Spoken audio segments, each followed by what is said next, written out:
A mic drop. Okay, we were told here on YouTube we couldn't even say the words natural immunity because other channels were getting strikes for that. On Twitter, people were downranked for talking about natural immunity, meaning in previous infection. Okay, so that one, they knew better. You can't say that anymore. Don't say that. Let's go forward and discuss COVID mortality rates. Well, we knew right away that COVID was not dangerous for children and young people and was the most dangerous for the elderly.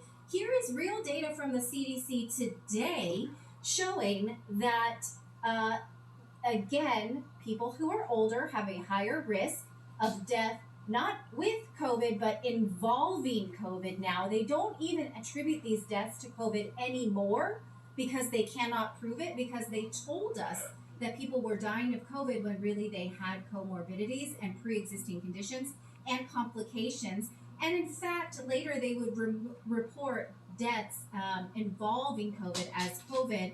And the CDC later admitted that they overcounted COVID deaths. They did know better from real world data leading up to pandemic lockdowns and decisions. And they only admitted this after the Guardian investigation pointed it out. They were never going to admit it until they were caught. So at least some experts knew that COVID was less fatal, as the government and the media put it, and certainly less fatal and less dangerous for younger people and healthy people, but we were not allowed to discuss that or share that on social media. People knew better. Okay, now which brings me to masking. We knew that masking for long periods of time was dangerous, and we knew that it did not necessarily filter out the COVID virus. This is the best study I've seen on the toxicity of masks, and if you read it and go to the references section, it shows that scientists have known for decades that there is a danger of CO2 inhalation from prolonged mask exposure. Read this, find this paper, screenshot it if you have to. In fact, scientists have known that prolonged CO2 inhalation from mask exposure and other prolonged CO2 exposure in other ways can lead to at least these things: testicular dysfunction, stillbirths, reduced motor and verbal skills for children, and overall cognitive decline for children, especially those born during the pandemic. We knew this.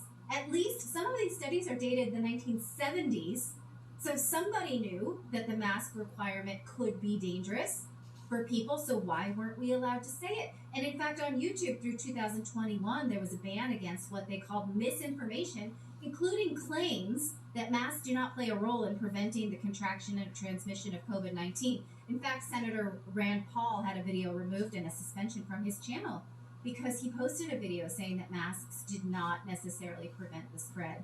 Many channels were taken down or had penalties because of it.